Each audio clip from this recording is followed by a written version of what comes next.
jack of all trades, master of none.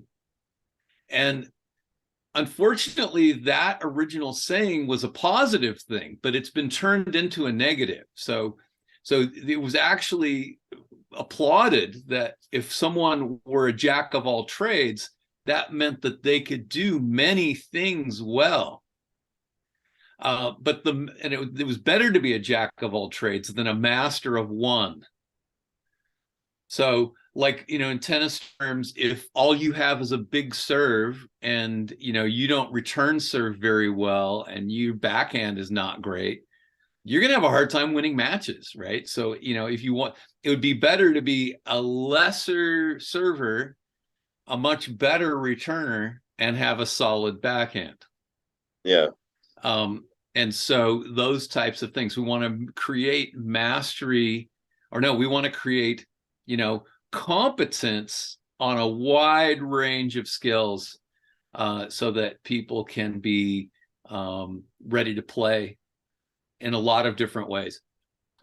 This reminds me of one of my better players that I've ever coached, and he had become a player who'd been coming to the net a lot more, and so he was coming in really pressuring his opponents and serving, volleying some, but he was playing this one player who just seemed to be returning amazingly well that day and hitting really great passing shots. So in that match, we kind of had to go, well, okay, he's playing really well that way. So here, let's shift. Let's have you play a slightly different way.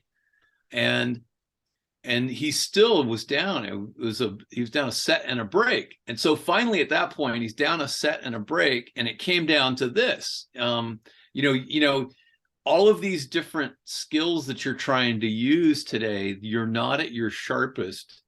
So what you really need to do right now as a last resort is just run like you've never run before and go and hit one more shot deep cross court and play the ultimate defensive style today so that you can come out with the win. And he ended up winning in 3 sets and a third set tiebreaker.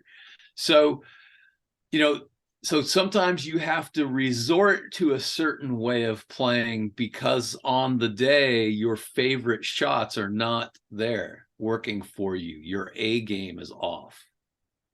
And that makes me think of we'll kind of get into the. So that makes me think of last year's Wimbledon, Kyrgios and Djokovic, where Kyrgios was on top. And I don't know if this is true, but I heard that all Djokovic did was drop the pace by 10 to 20% just to muck him up a bit, so he didn't get that rhythm.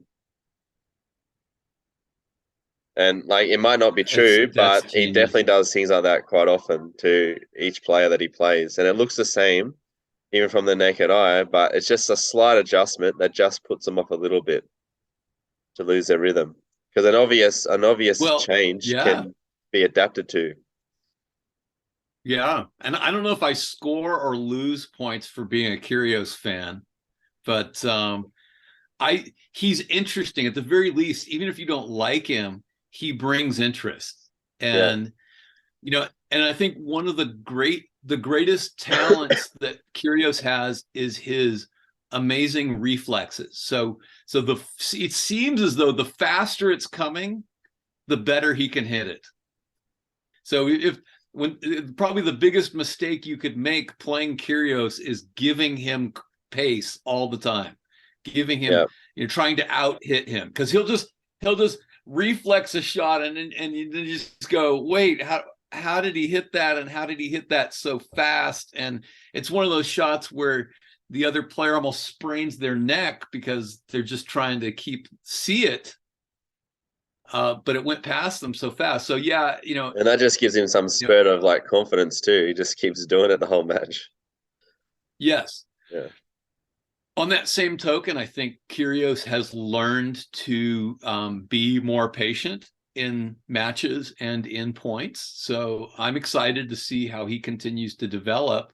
And top players seem to be developing later and later these days, because it used to be that, if you weren't in the top 10 by the time you were 24, it was never going to happen, right? But now so many more players are peaking at 27, 28, and then staying at the near the top of the game, into their 30s. So I think that's a sign of the intelligent physical training and diet, exercise, and also mental training that they're doing that's helping them sustain that. So I think we're a little off topic, off the questions that we want to really hammer, though, aren't we? Yeah, we are a bit off topic. But so to go back to the Crocodile Dundee point, it comes down to we've got a course that we're running for players, but we're also very keen to help train the coaches of those players in those skills to continue into the future.